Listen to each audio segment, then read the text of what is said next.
Hi guys, I am CA Angad Agnihotri. आज से हम स्टार्ट करेंगे आईडीटी का इनडायरेक्ट टैक्स का रिवीजन। सबसे पहला क्वेश्चन आता है बच्चों के माइंड में, सर ये रिवीजन किस अटेम्प्ट के लिए है और किस कोर्स के लिए है? तो मैं आपको बता दूं 2021 में जितने भी आपके एग्जाम हैं, चाहे वो सीए के हों, सीएस के हों या सीएमए के हों, हर एग्जाम के लिए एप्लीकेबल है। हाँ, नवंबर एंड दिसंबर एग्जाम्स में अगर कोई अमेंडमेंट आती है, वैसे तो बहुत कम चांसेस हैं, आती है तो उसका भी मैं अलग से अपलोड कर दूंगा, पर वैसे ये पूरे 2020 में एग्जाम्स के लिए एप्लीकेबल है। ओके, अब फिर बच्चे पूछते हैं, सर सीए, सीएस और सीएमए तीनों अलग कोर्सेज हैं, तो सबको सेम रिवीजन क्यों? तो बच्चे एक्ट तो एक ही है ना, जीएसटी एक्ट तो एक ही है।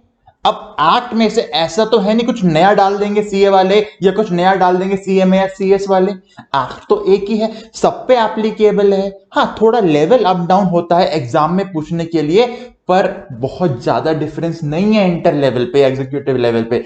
फाइनल लेवल पे डिफरेंस आएगा, मानता हूं। इंटर लेवल पे ऑलमोस्ट सेम चलेगा, तो आप नॉलेज ही गेन करोगे थोड़ा थोड़ा ज्यादा पढ़ लिया तो। और बहुत डीप में नहीं जाएंगे बच्चे, एग्जाम के लिए रहेंगे, मुझे पता है रिविजन है। ठीक है सर। तो सर कैसे होगा रिवीजन? चैप्टर बाय चैप्टर करेंगे रिवीजन। हाँ, आपको क्या करना है, जैसे मैं आज एक चैप्टर कंप्लीट करूंगा तो मैं इस वीडियो के डिस्क्रिप्शन में उसके मल्टीपल चॉइस क्वेश्चंस डालूंगा, एमसीक्यू डालूंगा, वो आपको सॉल्व करने हैं।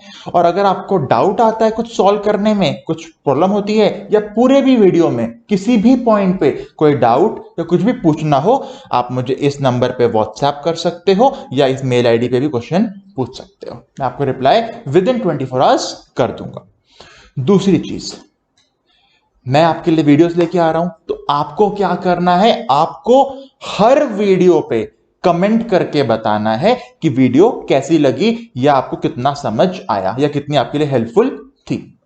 अब हो सकता है आप मेरे पर्सनल स्टूडेंट हो, जिनको मैं फेस टू फेस पढ़ाता हूं या ऑनलाइन मोड से पढ़ाता हूं, चाहे दिल्ली के हो या कहीं के भी हो सकता है आप मेरी यूट्यूब फैमिली हो, कोई भी हो, मेरे लिए सारे स्टूडेंट्स सेम है। मैं आप सबसे रिक्वेस्ट करूंगा, जैसी भी लगी क्लास प्लीज कमेंट करके मुझे बताइए, ताकि मुझे फीडबैक मिलेगा और जैसा मेरा फीडबैक होगा उसके अकॉर्डिंग तो मैं इंप्रूव कर पाऊंगा। वीडियोस बैक टू बैक आती रहेंगी, पर हाँ, आपके कमेंट्स दिखेंगे, मुझे मोटिवेशन मिलेगा, तो ही तो मैं और अच्छे से बना पाऊंगा क्लासेस। क्योंकि कोई भी चीज आपको पता है, वन वे तो नहीं पॉसिबल है ना, टू वे कम्युनिकेशन होगा तो ही तो चीज आगे अच्छी लगेगी।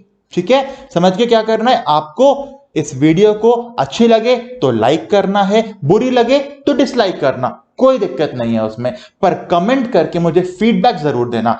अच्छा लगा तो वो फीडबैक, अच्छा नहीं लगा तो वो भी फीडबैक, पर फीडबैक दो। ठीक है, क्योंकि आप ग्रो करोगे जैसे पढ़ के, वैसे आपके फीडबैक से मैं ग्रो करूंगा। चलो अब स्टार्ट करते हैं आज का टॉपिक। पहला, introduction to GST. Sir sir एक बात तो बताओ, टैक्स कितने टाइप का होता है सर? बेटा रिवीजन क्लास है, यहां बताओ, हाँ बता दो ना सर एक बार। तो बच्चे टैक्स होता है दो टाइप का, direct indirect. Direct indirect. Direct मतलब क्या? जिसने इनकम अर्न करी, जिसने इनकम अर्न करी उसी ने टैक्स कैलकुलेट करके गवर्नमेंट को डिपॉजिट कर दिया। एग्जांपल, सैलरी का इनकम टैक्स।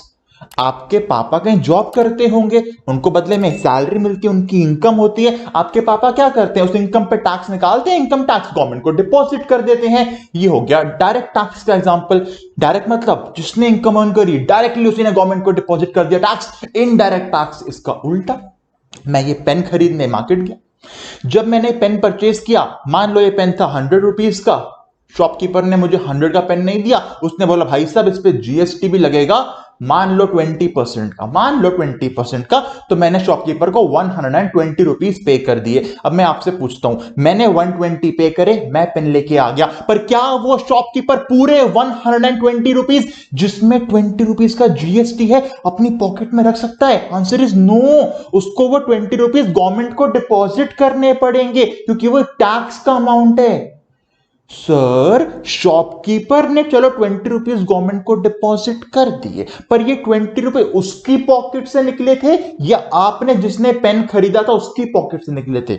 मेरी पॉकेट से निकले थे। उसने तो खाली गवर्नमेंट तक डिपॉजिट किया है। ये होता है indirect tax.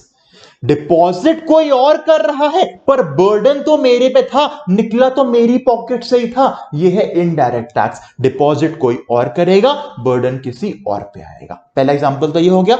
Second example, direct tax होता है प्रोग्रेसिव इन नेचर। क्या होता है? प्रोग्रेसिव। जैसे जैसे इनकम इंक्रीज होगी उसी के प्रोपोर्शन में इनकम टैक्स भी इंक्रीज होगा। याद करो, हमने इनकम टैक्स में पढ़ा हुआ है 2.5 लाख तक जीरो टैक्स, 5 लाख की इनकम तक 5%, उसके ऊपर 20% टैक्स, उसके ऊपर 30% टैक्स, फिर सरचार्ज। यानी जितनी इनकम बढ़ रही है उतना आपका टैक्स का बर्डन भी बढ़ रहा है।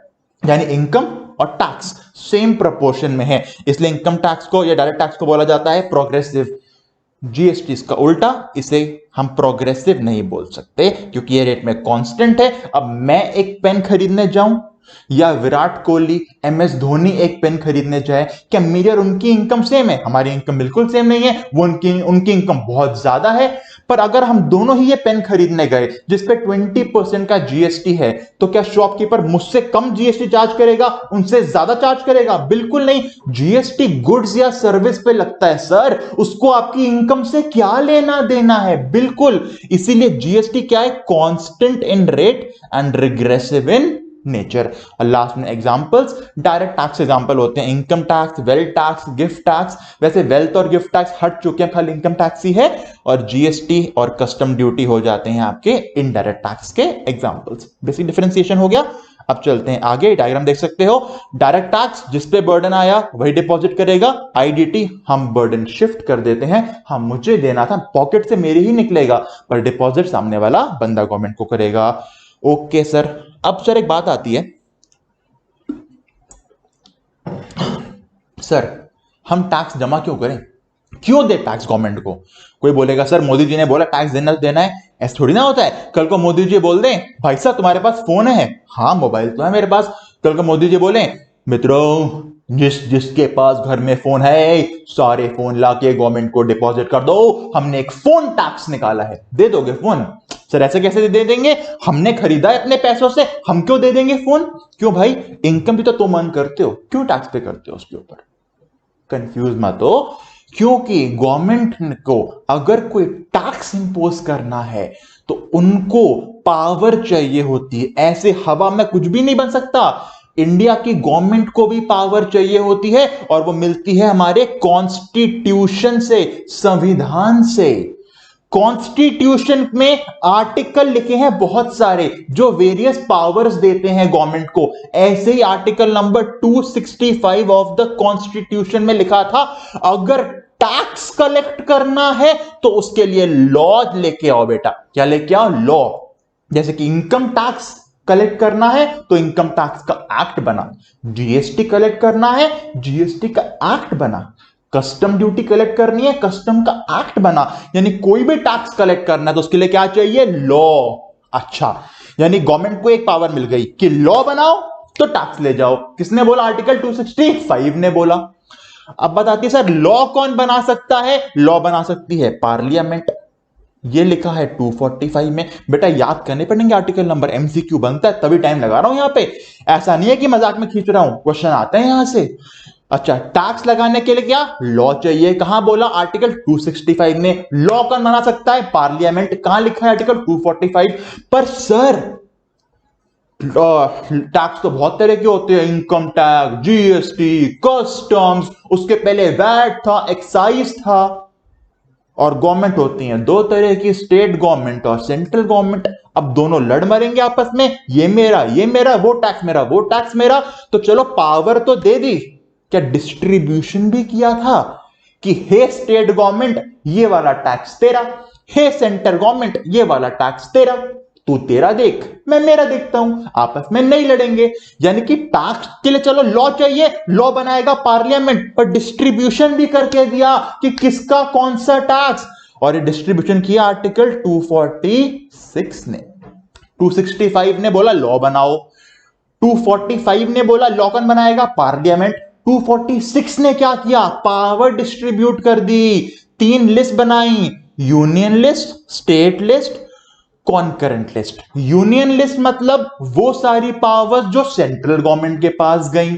स्टेट लिस्ट मतलब वो सारी पावर जो स्टेट गवर्नमेंट के पास गई।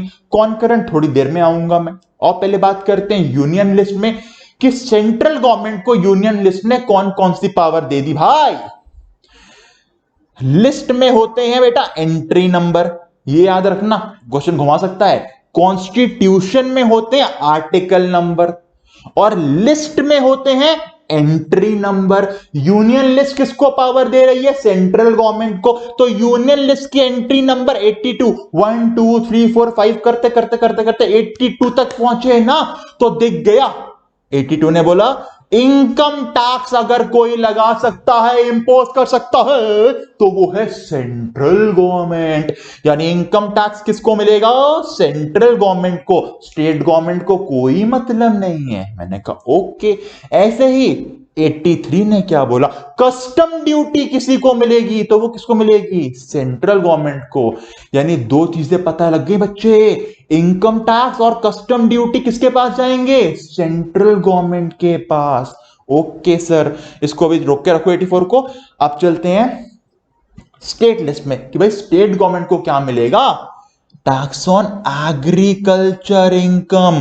अच्छा, तभी सर, तभी इनकम टैक्स पढ़ते हुए 10 सबसेक्शन 1 में हमने एग्जेम्पशन देखी थी कि एग्रीकल्चर इनकम पे इनकम टैक्स नहीं लगता। क्यों? पावर ही नहीं है सेंट्रल गवर्नमेंट के पास। कॉन्स्टिट्यूशन ने बोला हे सेंट्रल गवर्नमेंट, इनकम टैक्स तुम ले जाओ, पर एग्रीकल्चर इनकम पे टैक्स नहीं लगाने देंगे, क्योंकि वो पावर किसको दी है? स्टेट गवर्नमेंट को। कहां लिखा है? स्टेट लिस्ट की एंट्री नंबर 46 में लिखा है कि स्टेट गवर्नमेंट ही लगा सकती है एग्रीकल्चर इनकम के ऊपर टैक्स। और प्रैक्टिकल बताऊं तो इंडिया में किसी भी स्टेट गवर्नमेंट ने नहीं लगाया हुआ है। पता है जब लगाओगे फार्मर्स वोट नहीं करेंगे, आप इलेक्शन हार जाओगे। वैसे ही हमारे फार्मर्स प्रोटेस्ट पे रहते हैं, सुसाइड इतना कर रहे हैं, कहां से टैक्स पे करेंगे? इसलिए उनकी इनकम पे टैक्स नहीं लगता। पर अगर कभी एग्रीकल्चर इनकम पे टैक्स लगेगा तो कौन लगाएगा? सेंट्रल गवर्नमेंट या स्टेट? State government. ठीक है, ओके सर, इसको अभी रोक के रखो, आगे चलते हैं। अब आते हैं concurrent list. Sir concurrent list क्या होता है? कॉन्करेंट लिस्ट मतलब ऐसे आइटम्स जिसपे स्टेट गवर्नमेंट भी अपना लॉ बना सकती है, सेंट्रल गवर्नमेंट भी अपना लॉ बना सकती है। ध्यान सुनना क्या बोल रहा हूं। कॉन्करेंट लिस्ट मतलब ऐसी लिस्ट जिसमें स्टेट गवर्नमेंट भी अपना लॉ बना सकती है, सेंट्रल गवर्नमेंट भी अपना लॉ बना सकती है। दोनों मिलके नहीं, साथ में नहीं, अलग अलग। जैसे कि एजुकेशन, कुछ स्कूल्स होते हैं सेंट्रल गवर्नमेंट के जैसे केंद्रीय विद्यालय, कुछ स्कूल्स होते हैं स्टेट गवर्नमेंट के जैसे Delhi government school, Haryana government schools. यानी एजुकेशन एग्जांपल हो गया कॉन्करेंट लिस्ट का, कि एजुकेशन पे लॉ बनाने की पावर सेंट्रल गवर्नमेंट को भी है, एजुकेशन पे लॉ बनाने की पावर स्टेट गवर्नमेंट को भी है। ऐसे ही होते हैं डिफेंस के एरियाज। डिफेंस में army, navy, air force central government के पास जाते हैं, पुलिस स्टेट गवर्नमेंट के पास आता है।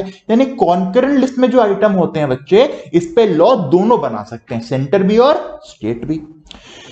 सर मतलब यूनियन लिस्ट पे हो गया सेंटर, स्टेट हो गया स्टेट, कॉन्करेंट हो गया दोनों अलग अलग। जीएसटी कहां से ले आए?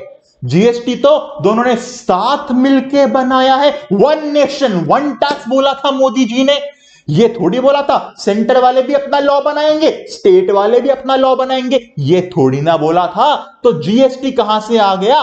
पावर ही नहीं थी, क्योंकि सेंट्रल गवर्नमेंट को मिलता तो यूनियन लिस्ट में लिखा होता, स्टेट को मिलता स्टेट लिस्ट में लिखा होता, दोनों अपना अपना बना रहे होते तो कॉन्करेंट में लिखा होता। पर हमने तो सुना था सर जीएसटी दोनों साथ मिलके लाए हैं, एक साथ बनाया है, वो तो पावर ही नहीं थी, कैसे बना दिया?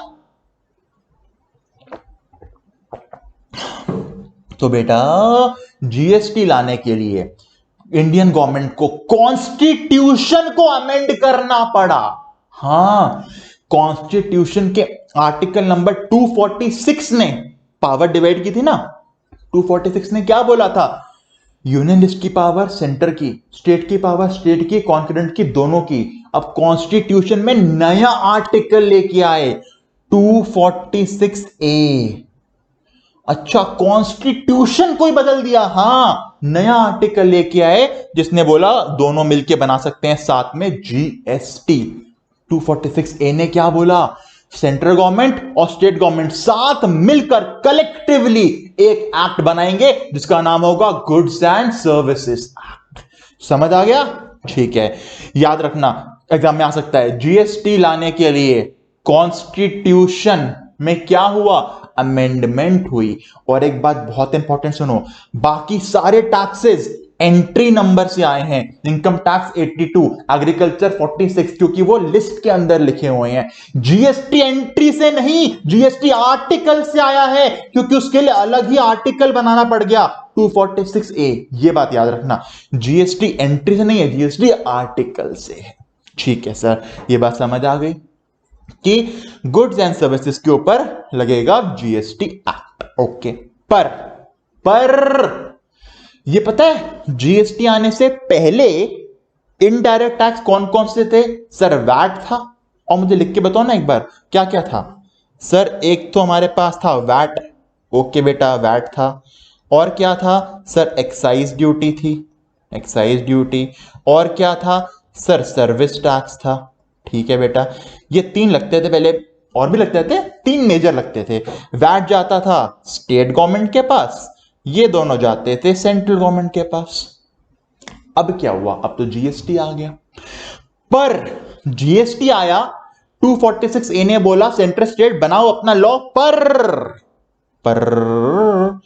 5 गुड्स आज भी एक्साइज के अंदर ही है जिन पे जीएसटी नहीं लगता। एमसीक्यू बन सकता है, ऐसे कौन से 5 प्रोडक्ट्स हैं जिन पे आज जीएसटी नहीं है, एक्साइज ड्यूटी ही है? वो है petroleum crude, high speed diesel, motor spirit, natural gas, aviation turbine fuel. Petroleum crude, high speed diesel, motor spirit, natural gas, aviation turbine fuel, ये 5 गुड्स ऐसे हैं जिस पे आज भी एक्साइज ड्यूटी लग रहा है, जीएसटी नहीं लग रहा। तो सर जीएसटी कब लगेगा इन पे? जीएसटी इन पे तब से लगेगा जब जीएसटी काउंसिल रिकमेंड करके देगी। सर जीएसटी काउंसिल क्या होता है? तो सुनो, जीएसटी काउंसिल क्या होता है। आर्टिकल 279A बना, 279A बना, जिसने फॉर्म करी एक काउंसिल, यानी कुछ एक कमेटी फॉर्म करी जिसका नाम दिया जीएसटी कमेटी या जीएसटी काउंसिल।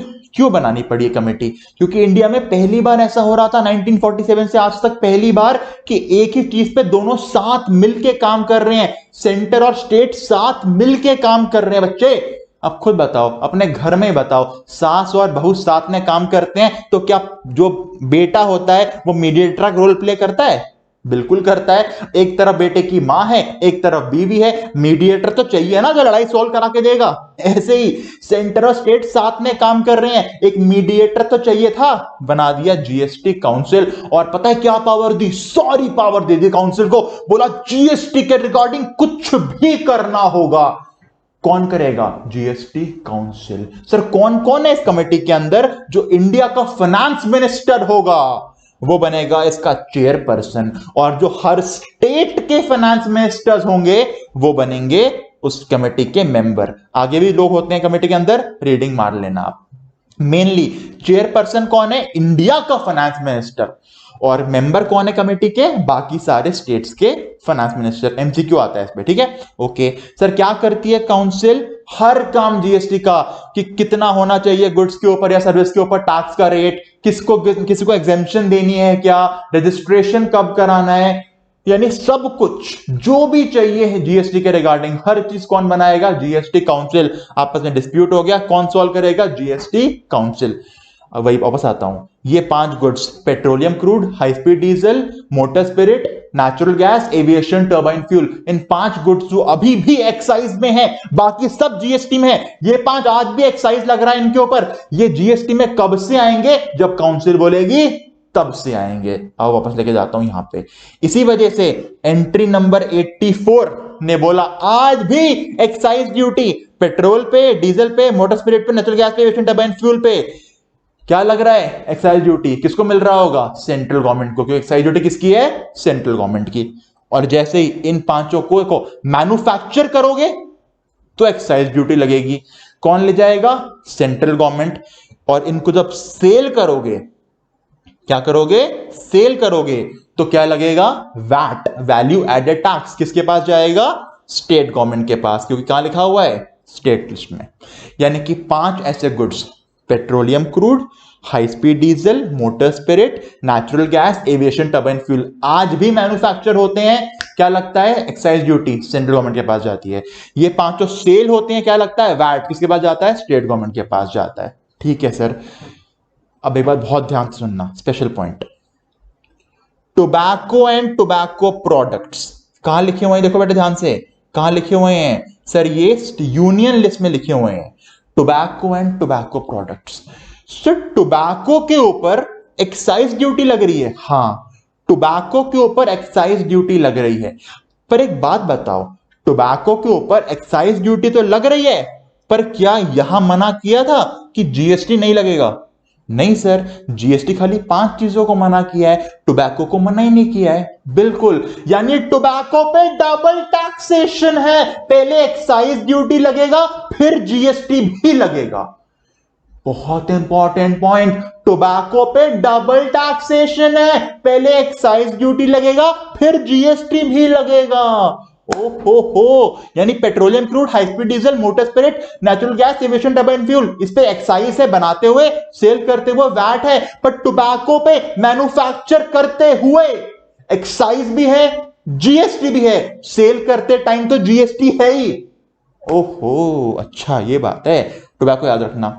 इसके बाद सर हमने एक चीज और सुनी थी, मैंने कहा बोलो बच्चे। सर अल्कोहल कहां गया? तो अल्कोहल पे जाने के लिए बेटा इस चैप्टर के एंड में आना पड़ेगा। देखो, जब जीएसटी की डेफिनेशन लिखी जा रही थी ना, जीएसटी की डेफिनेशन लिखी जा रही थी,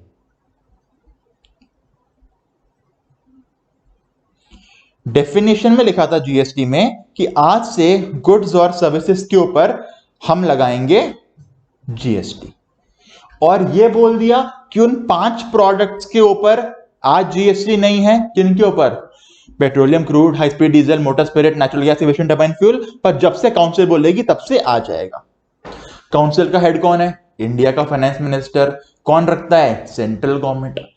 अब स्टेट गवर्नमेंट ने बोला सर, स्टेट गवर्नमेंट ने बोला सर, दारू हमारी है, हमारी थी, हमारी रहेगी। क्या बोला स्टेट गवर्नमेंट ने? दारू हमारी थी, हमारी है, हमारी रहेगी। मतलब अल्कोहल पहले भी स्टेट गवर्नमेंट का था, आज भी स्टेट गवर्नमेंट का है, कल भी स्टेट गवर्नमेंट का रहेगा। हम काउंसिल की बात ही नहीं मानेंगे, हमको तो जीएसटी की डेफिनेशन में लिख के दो कि अल्कोहल पे जीएसटी नहीं लग सकता।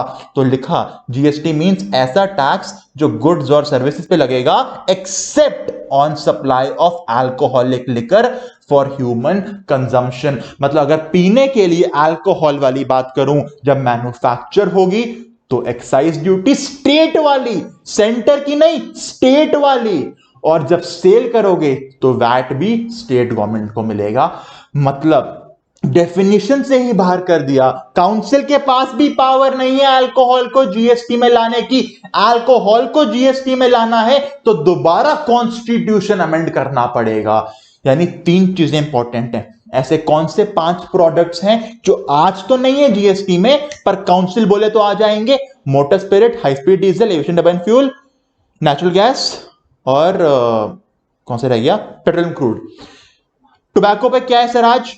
टोबैको पे आज एक्साइज भी है सेंट्रल गवर्नमेंट की, जीएसटी भी मैन्युफैक्चर पे, सेल करते टाइम भी जीएसटी है। अल्कोहल पे क्या है आज? अल्कोहल मैन्युफैक्चर करोगे तो स्टेट गवर्नमेंट का एक्साइज है, अल्कोहल सेल करोगे तो स्टेट गवर्नमेंट का वैट है, जीएसटी है ही नहीं। बिल्कुल ठीक। आओ दिखाओ इसके डायग्राम, सॉरी मतलब इसका चार्ट में दिखा देता हूं। ये देखो, इसी वजह से स्टेट गवर्नमेंट के पास आज एक्साइज मिलेगा स्टेट का, लिकर बनाते हुए, ओपीएम बनाते हुए, मतलब ओपीएम मतलब अफीम बनाते हुए, और जब सेल करोगे तो अल्कोहल पे लगेगा आपका स्टेट का वैट। क्लियर हो गया पॉइंट? ये 3 पे क्वेश्चन बनता है। अब रिवाइज करा दूं, नॉर्मली हर गुड्स को आज, नॉर्मली जनरली हर गुड्स को मैन्युफैक्चर करोगे तो मैन्युफैक्चर पे भी जीएसटी, सेल पे भी जीएसटी। 5 गुड्स ऐसे हैं, motor spirit, high speed diesel, petroleum crude, natural gas, aviation turbine fuel. आज मैन्युफैक्चर किया, सेंट्रल गवर्नमेंट का एक्साइज, आज सेल किया, स्टेट गवर्नमेंट का वैट। टोबैको आज मैन्युफैक्चर किया, सेंट्रल गवर्नमेंट का एक्साइज, साथ में जीएसटी, आज सेल करूंगा GST. Alcoholic liquor for human consumption manufacture किया, एक्साइज पर स्टेट गवर्नमेंट का, सेल किया आज, वैट किसका, स्टेट गवर्नमेंट का। यहां से क्वेश्चन बनना ही बनना है। अब क्वेश्चन आता है ऐसे कौन से 5 गुड्स हैं जो आज तो नहीं है जीएसटी में पर काउंसिल बोलेंगी तो आ जाएंगे। ये 5 अल्कोहल को क्या काउंसिल ला सकती है जीएसटी में? नहीं बेटा, अल्कोहल को अगर जीएसटी में लाना है तो कॉन्स्टिट्यूशन चेंज करो, क्योंकि पावर ही नहीं है, जीएसटी में लिखा ही नहीं हुआ है। ठीक है सर, समझ आ गया। सर हम क्यों लेके आए जीएसटी? पहले चल तो रहा था वैट, एक्साइज वगैरह। तो ये 5 पॉइंट है, इसकी रीडिंग कर लेना आप, रिवीजन है ना बेटा, इसकी डी पे नहीं जा सकता, रीडिंग कर लेना, पता लग जाएगा आपको। ये डायग्राम है कि कौन कौन से टैक्सेस अब जीएसटी में आ चुके हैं। रीडिंग करना, काम का नहीं खास को यहां। अच्छा, इंडिया में बेटा डुअल मॉडल क्या होता है? डुअल मॉडल आओ समझाऊं। देखो, क्योंकि साथ मिलके काम कर रहे हैं सेंटर और स्टेट, तो क्या होता है, 2 तरह की सप्लाई होती है। सप्लाई मतलब अभी समझो आप सेल, अगला चैप्टर में बताऊंगा बहुत कुछ होता है सप्लाई का मतलब। अभी समझो सेल को बोल रहा हूं मैं, सप्लाई अभी के लिए सिर्फ। हाँ, इंट्रा स्टेट यानी सेम स्टेट, एक ही स्टेट में अगर सेल हो रहा है, मतलब दिल्ली का बंदा दिल्ली में सेल कर रहा है, मुंबई का बंदा मुंबई में सेल कर रहा है, हरियाणा का बंदा हरियाणा में सेल कर रहा है, मतलब सेम स्टेट में सेल हो रही है।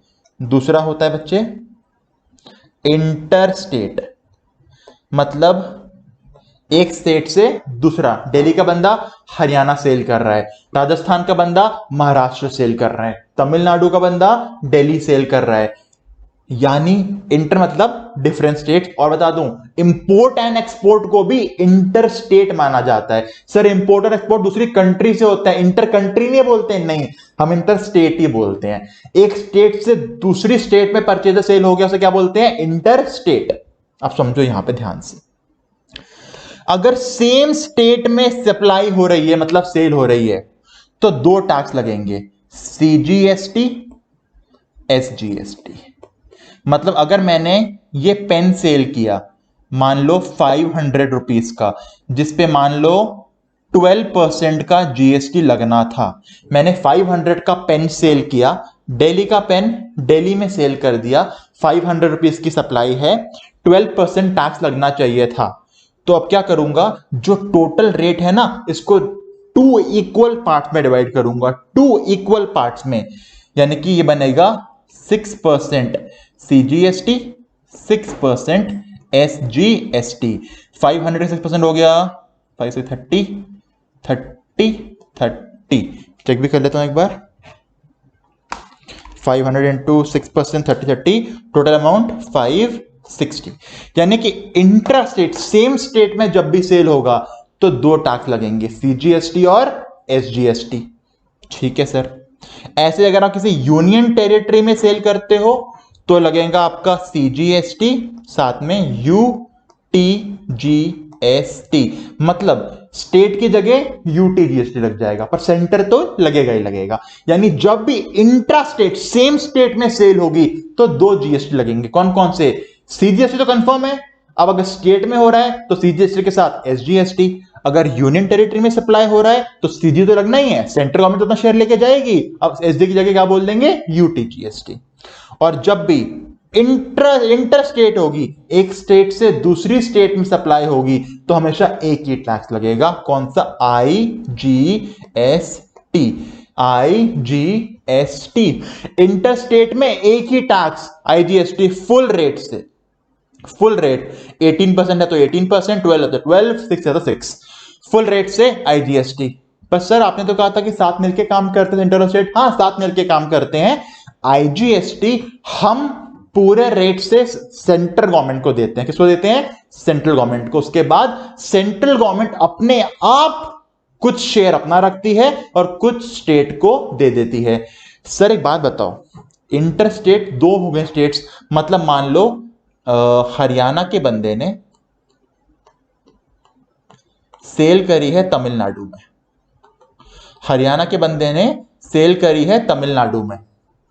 चलो मैंने आईजीएसटी सेंट्रल गवर्नमेंट को पे कर दिया, आईजीएसटी पे कर दिया, पेड टू सेंट्रल गवर्नमेंट।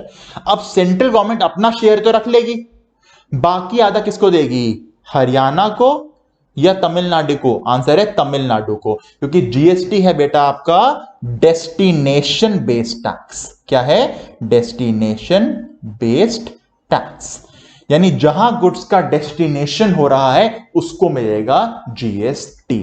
ठीक है सर। एमसीक्यू बनता है, आईजीएसटी कलेक्ट कौन करता है? पूरे का पूरा सेंट्रल गवर्नमेंट। आईजीएसटी डिस्ट्रीब्यूट कौन करता है? Central government. किसको? अपने बीच और डेस्टिनेशन स्टेट के बीच। क्लियर? क्लियर। ठीक है, आओ दिखा दूं। अगर इंट्रा स्टेट सप्लाई हो रही है सेम स्टेट, तो सीजीएसटी तो लगेगा ही, साथ में या तो एसजीएसटी या फिर यूटीजीएसटी। और जब इंटर स्टेट होगा तो क्या लगेगा? हमेशा आईजीएसटी। कौन कलेक्ट करेगा? सेंट्रल गवर्नमेंट, और आगे सेंट्रल गवर्नमेंट ही अपोर्शन करेगी अपने बीच और डेस्टिनेशन स्टेट के बीच। ठीक है, अब सुनो बहुत ध्यान से, अमेंडमेंट हुई है यहां पे, यूनियन टेरिटरीज में छेड़छाड़ की गई है।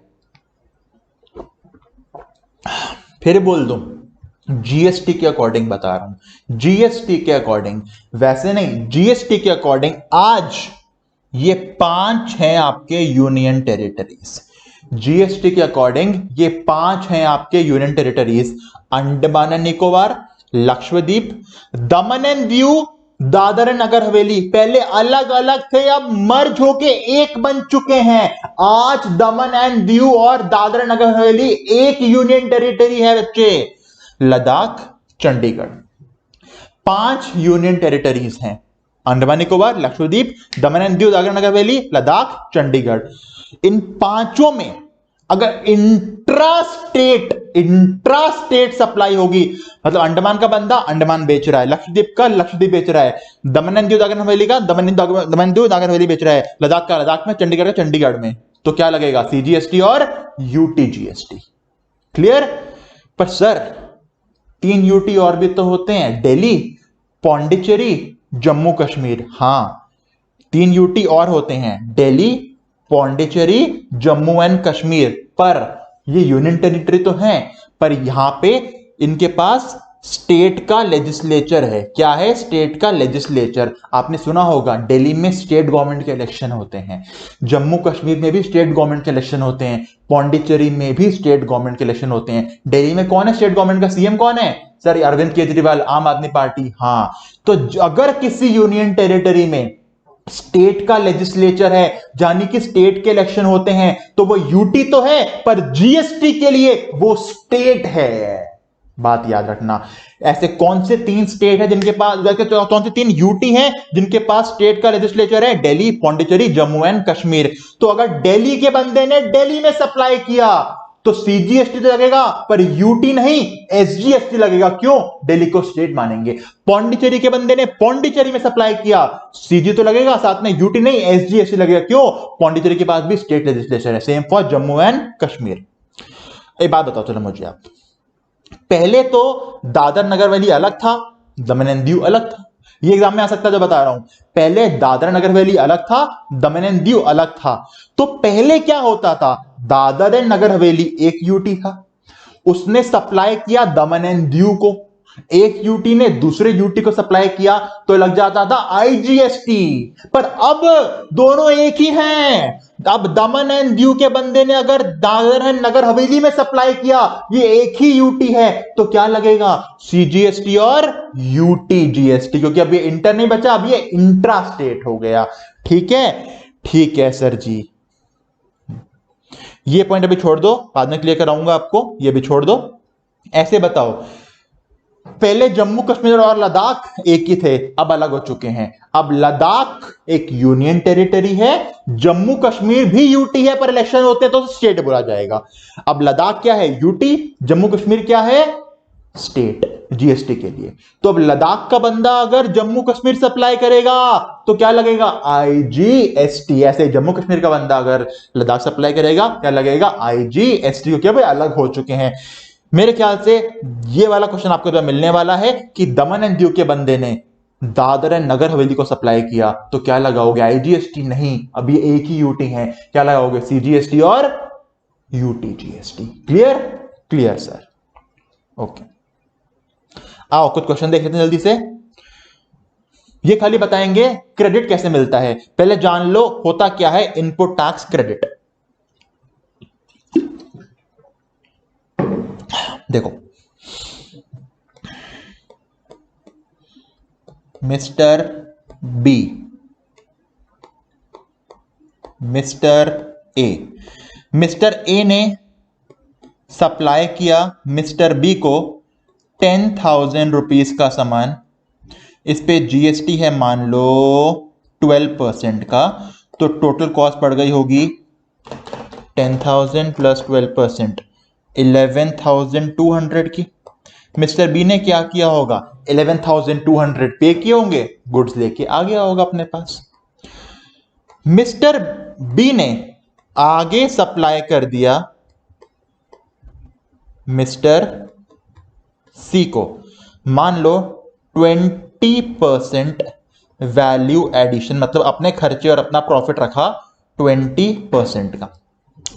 अब मिस्टर बी कह रहा है मैं तो 11,200 पे करके आया हूं, मैं 20% प्रॉफिट 11,200 पे लगाऊंगा, पर गवर्नमेंट रोकती है। गवर्नमेंट कहते हैं भाई साहब 11,200 में से ना 1,200 तो जीएसटी का अमाउंट था, टैक्स के ऊपर क्यों अपना प्रॉफिट मार्जिन लगा रहे हो, ये तो टैक्स के ऊपर टैक्स लगता जाएगा। तो अब एक काम करो, टैक्स को भूल जाओ, पिछली पार्टी को टैक्स के अलावा कितना अमाउंट दे के आए थे। मैंने कैसे कैसे भूल जाऊं, मैं तो 11,200 दे के आया हूं। गवर्नमेंट ने बोला रुक तो सही, एक बार बताऊंगा क्या करना है, अभी बता टैक्स के अलावा पिछली पार्टी को कितना अमाउंट दे के आए। मैंने कहा 10,000, तो उसने बोला, गवर्नमेंट ने बोला उस पर जोड़ वैल्यू एडिशन। मैंने कहा ठीक है, 10,000 प्लस 20% यानी कि 12,000 का सामान अब मैं मिस्टर सी को बेचूंगा। इस पे लगाओ फिर से 12% का जीएसटी, मानते हैं जीएसटी रेट 12% ही है, तो 12,000 इंटू 12%, 1440 जीएसटी का अमाउंट आ गया। टोटल बन गया 13,440। मिस्टर सी 13,440 पे करेगा, अपने घर चला जाएगा।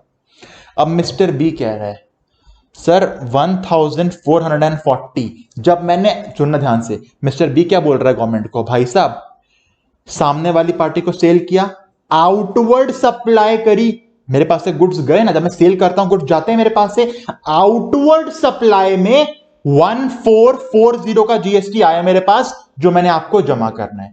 मिस्टर बी गवर्नमेंट को क्या बोल रहा है, आउटवर्ड सप्लाई में 1,440 का जीएसटी है जो आपको जमा करना है, पर ये जो मैंने सप्लाई करा, जब मैं खरीद के लाया था ये गुड्स, उसमें 1,200 का जीएसटी ऑलरेडी पिछली पार्टी को दे चुका हूं, जो आप तक पहुंच चुका है, और इस जीएसटी के ऊपर मैंने अपना प्रॉफिट ऐड नहीं किया क्योंकि गवर्नमेंट आपने मुझे रोक दिया था। मतलब मिस्टर बी कह रहा है मेरे आउटवर्ड सप्लाई में 1,440 का जीएसटी है, और जब मैंने परचेज किया था मेरे इनवर्ड सप्लाई में 1,200 का जीएसटी था। तो गवर्नमेंट ने बोला हां, इसीलिए कहा था प्रॉफिट मत ऐड कर टैक्स के ऊपर। क्यों, तेरे आउटवर्ड में से इनवर्ड को माइनस करेंगे, 1,440 में से 1,200 माइनस करेंगे, और जो बच जाएगा अमाउंट उतना ही हमें डिपॉजिट कर, बाकी तू रख ले।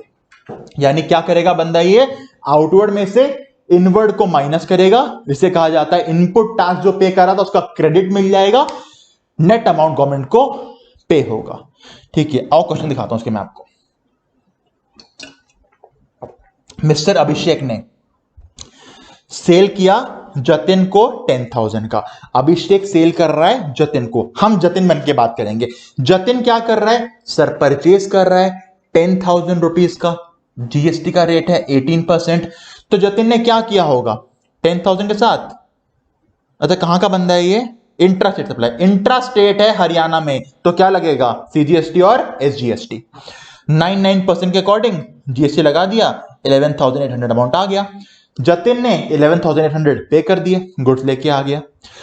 जतिन सामान आगे बेच रहा है मिस मानसी को 20% का वैल्यू एडिशन करके, प्रॉफिट वगैरह ऐड करके। जल्दी बताओ, जतिन ये 20% का एडिशन किस पे करेगा? पूरे 11,800 पे या जीएसटी हटा के 10,000 पे? सर सिर्फ अमाउंट पे, टैक्स पे नहीं होता, क्योंकि टैक्स का मिल जाएगा इनपुट टैक्स क्रेडिट। बिल्कुल।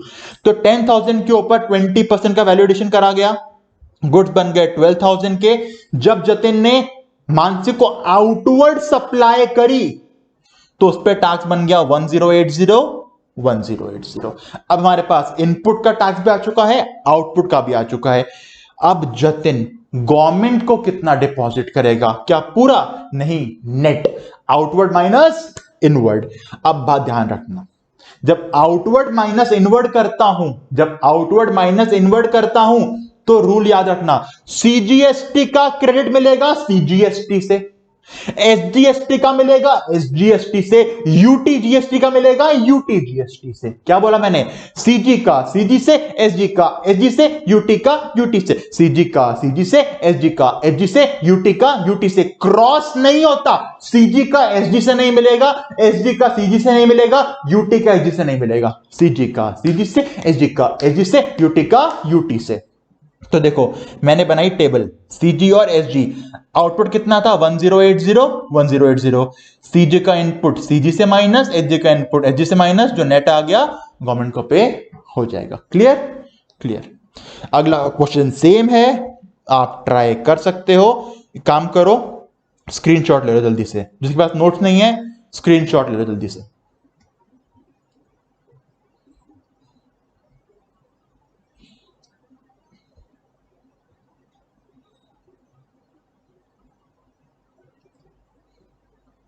डन। चलो अब बात करते हैं इंटरस्टेट। हरियाणा के बंदे को सेल किया, सेम स्टेट, हरियाणा का हरियाणा, क्या लगता होगा? सीजी और एसजी। 10,000 के गुड्स, 18% का जीएसटी, तो लग गया जी 11,800 आ गया। 10,000 में जीएसटी, 11,800 आ गया।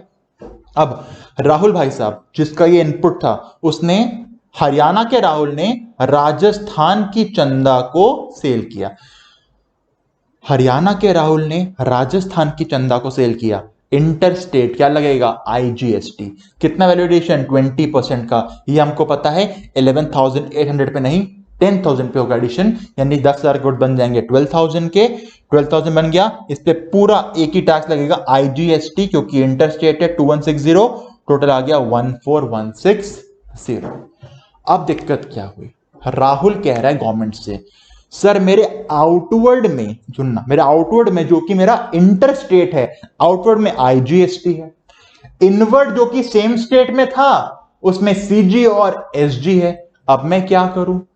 आपने बोला क्रॉस नहीं होता, तो गवर्नमेंट ने बोला क्रॉस ना सीजी का एसजी से नहीं होता, सीजी का यूटी से नहीं होता, पर आईजीएसटी का क्रेडिट सबसे मिलता है, और आईजीएसटी के लिए भी क्रेडिट सबसे मिलता है। आईजीएसटी को कोई दिक्कत नहीं है, तो मैंने बनाई स्टेटमेंट। आउटवर्ड में मेरे पास आईजीएसटी है 2160। कितना? 2160। इनपुट में मेरे पास सीजी और एसजी दोनों थे, दोनों को माइनस करके नेट निकल गया 360। यानी अब सुनो, सीजी का सीजी से क्रेडिट मिलेगा, एसजी का एसजी से मिलेगा, यूटी का यूटी से मिलेगा, आईजी का क्रेडिट सीजी से भी, एसजी से भी, यूटी से भी। समझ गए? Yes sir. अगला क्वेश्चन डिट्टो सेम करके देखना, स्क्रीनशॉट ले जल्दी से।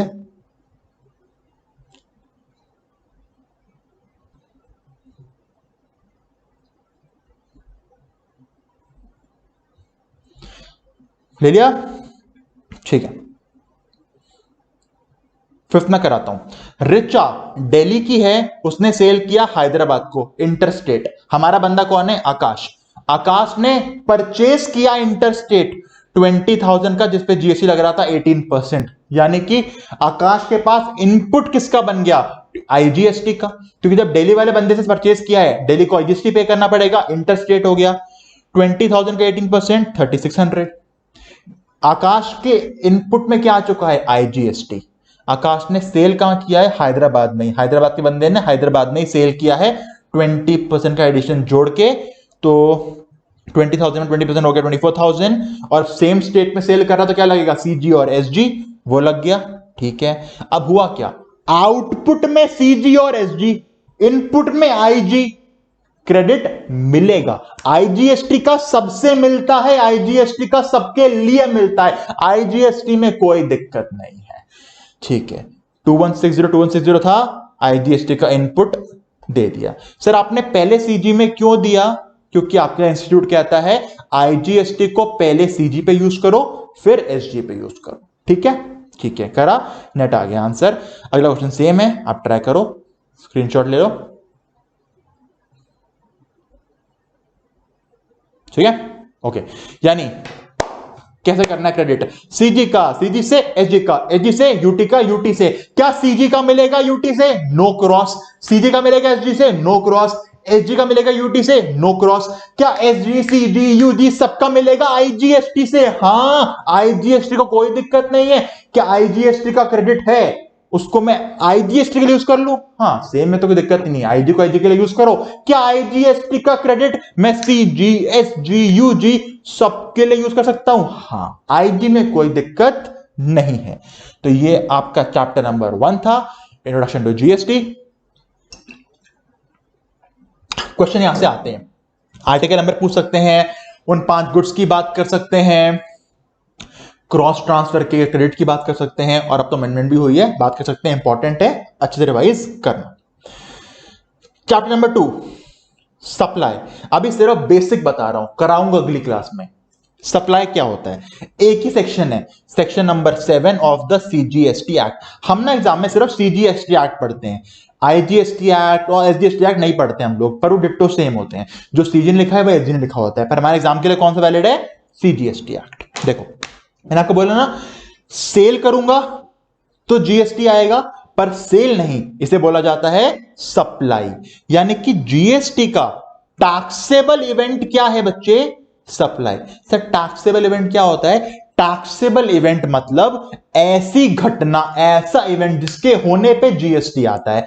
जैसे इनकम टैक्स में क्या था, इनकम अर्न करी तो टैक्स पे करने की लायबिलिटी आ गई, इनकम टैक्स में टैक्सेबल इवेंट क्या है, इनकम अर्न करना। जीएसटी कब आता है, जब सप्लाई करते हो, जीएसटी में टैक्सेबल इवेंट क्या है, सप्लाई करना। ठीक है सर, सेक्शन 7 बताएगा सप्लाई के बारे में, अभी सिर्फ बेसिक बता रहा हूं, एक फ्लो बना के दे रहा हूं, करेंगे अगले क्लास में।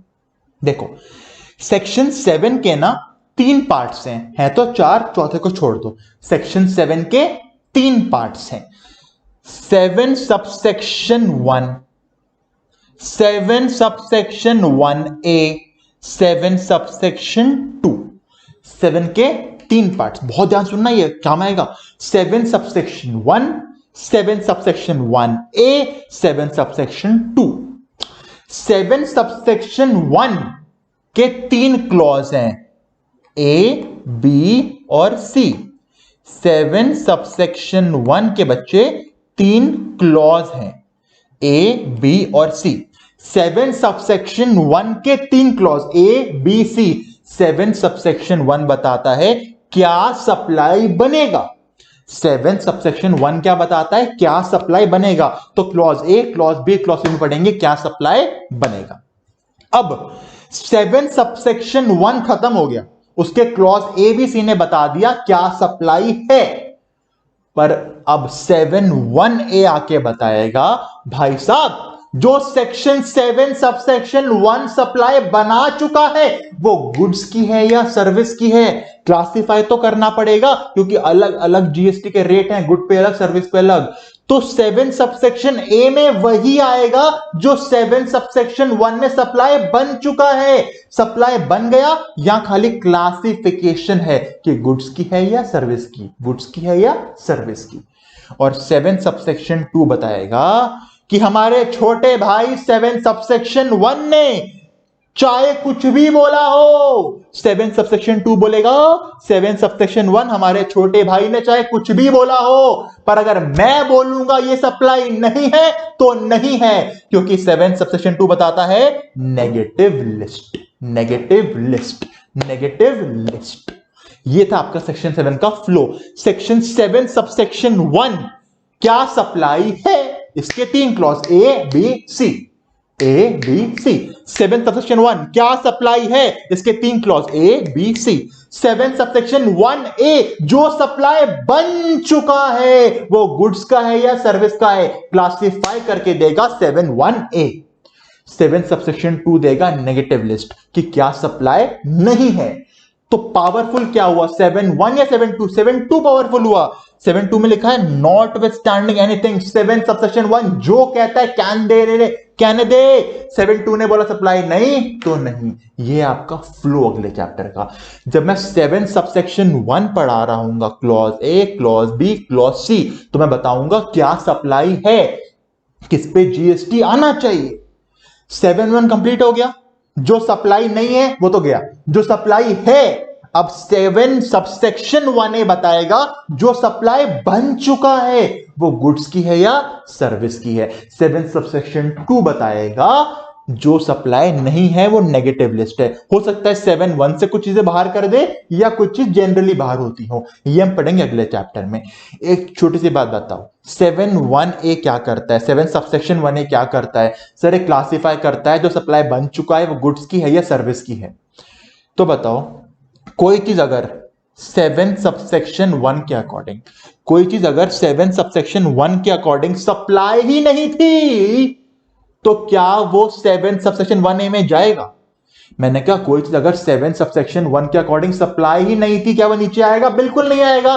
7(1) तो क्लासिफाई करता है क्या सप्लाई गुड्स की है क्या सर्विस की है, और उसके लिए सप्लाई तो बनना चाहिए ना। सप्लाई बनने के लिए 7 सबसेक्शन 1 के 3 clause A B C, supply बन गया तो 1 में जाओगे, और 7(2) क्या बताएगा? Negative list. ये आपके अगले चैप्टर का फ्लो। ठीक है, ठीक है सर। यह हो गया हमारा सेक्शन 1 से चैप्टर 1 कंप्लीट। चैप्टर 1 में इंपॉर्टेंट क्या है? एंट्री नंबर याद करने हैं। जीएसटी कहां से आया? एंट्री से नहीं, आर्टिकल 246 ए से आया, वो काम का है। काउंसिल का आर्टिकल क्या है? 279 ए, वो काम का है। उसके बाद 5 ऐसे गुड्स जिन पे आज जीएसटी नहीं है पर काउंसिल बोले तो आ जाएंगे: petroleum crude, high speed diesel, natural gas, motor spirit, aviation turbine fuel. Tobacco पे आज क्या है? जीएसटी भी है, एक्साइज भी है, बेस्ट टाइम जीएसटी भी है। ठीक है। अल्कोहल पे क्या जीएसटी आ सकता है? कभी नहीं। काउंसिल आ सकती है? नहीं। क्यों? पावर ही नहीं है। कॉन्स्टिट्यूशन को चेंज करो तो आएगा। तो अल्कोहल पे आज क्या है? एक्साइज भी स्टेट गवर्नमेंट का, वैट भी स्टेट गवर्नमेंट का। ठीक है। उसके बाद क्रेडिट सिस्टम बताया मैंने आपको, सीजी का, सीजी से एसजी का, एसजी से यूटी का, यूटी से क्रॉस अलाउड नहीं है, पर आईजीएसटी आ गया तो क्रॉस अलाउड है। ठीक है, ये भी हो गया। अमेंडमेंट क्या थी? दादरा नगर हवेली, दमन एंड दीव अब एक ही यूनियन टेरिटरी है, अलग अलग नहीं है। तो दादरा नगर से अगर सप्लाई हो रहा है दमन एंड दीव में तो एक ही यूटी है, तो सीजीएसटी और यूटी जीएसटी लगेगा। ठीक है। ऐसे 3 यूनियन टेरिटरी कौन से हैं जो है तो यूटी पर वहां लगता है स्टेट गवर्नमेंट का SGST? Delhi, Pondicherry, Jammu and Kashmir. Section 7 का फ्लो क्या है? सेक्शन 7 सबसेक्शन 1 के हैं 3 क्लॉज ए बी सी, ये बताएंगे क्या सप्लाई है। जो सप्लाई बन चुका है वो सेक्शन 7 सबसेक्शन 1 के अंदर क्लासिफाई होगा कि गुड्स की है या सर्विस की है। फिर 7 सबसेक्शन 2 बताएगा जो सप्लाई है ही नहीं। 7(3) भी जान लो बेटा, काम का नहीं है। 7(3) कहता है गवर्नमेंट के पास पावर है, गवर्नमेंट के पास पावर है कि अगर कोई चीज क्लासिफाई होने से रह गई कि गुड्स की है या सर्विस की है, उसको हम अलग से यहां पे लिख के दे देंगे कि ये गुड्स की है सर्विस की है। यानी 7 सबसेक्शन 3 भी क्लासिफिकेशन ही करता है, पर अभी तक कुछ क्लासिफाई नहीं किया है, इसलिए काम का नहीं है। सारा क्लासिफिकेशन जो हुआ है कि गुड्स की है सर्विस की है वो 7 सबसेक्शन 1A के अंदर ही हो गया है। ये था आपका बेटा चैप्टर नंबर 1 और चैप्टर 2 का फ्लो। अगली क्लास में करेंगे चैप्टर नंबर 2। अब आपका काम शुरू होता है। एमसीक्यू अपलोड करूंगा इसके चैप्टर 1 के, सॉल्व करना। डाउट्स आए हर पेज पे नंबर दिया है, व्हाट्सएप करो या मेल करो। दूसरी चीज, वीडियो अच्छी लगी हो तो बेटा लाइक करो, नहीं लगी डिसलाइक कर दो, पर कमेंट करके फीडबैक चाहिए। अगर आपका फीडबैक आता है तो ही फर्दर वीडियोस दूंगा, वरना फर्दर वीडियोस नहीं मिलेंगी। 1 वे कम्युनिकेशन कभी नहीं होता बच्चे, हमेशा 2 वे होता है। आपको सिर्फ ये बताना है लगी तो कैसी लगी, नहीं ऐसी लगी तो क्या अच्छा नहीं लगा, बताओगे? ठीक है, तो वेट करेंगे आपके लाइक्स डिसलाइक्स कमेंट्स का। और हाँ, इस चैनल को सब्सक्राइब कर लो। आप वीडियो देख रहे होगे तो नीचे लिख रहा होगा subscribe to our channel simplified taxation CA CMA classes, subscribe कर दो और बेल को भी ऑन कर लो, क्योंकि जैसे अगली वीडियो आएगी आपके फोन में नोटिफिकेशन आएगी, आप वीडियो देख सकते हो, आपको वेट नहीं करना पड़ेगा। तो आपके 3 काम: लाइक करना, कमेंट करना, चैनल को सब्सक्राइब करना। ठीक है, चलो मिलते हैं अगली क्लास में। Bye bye.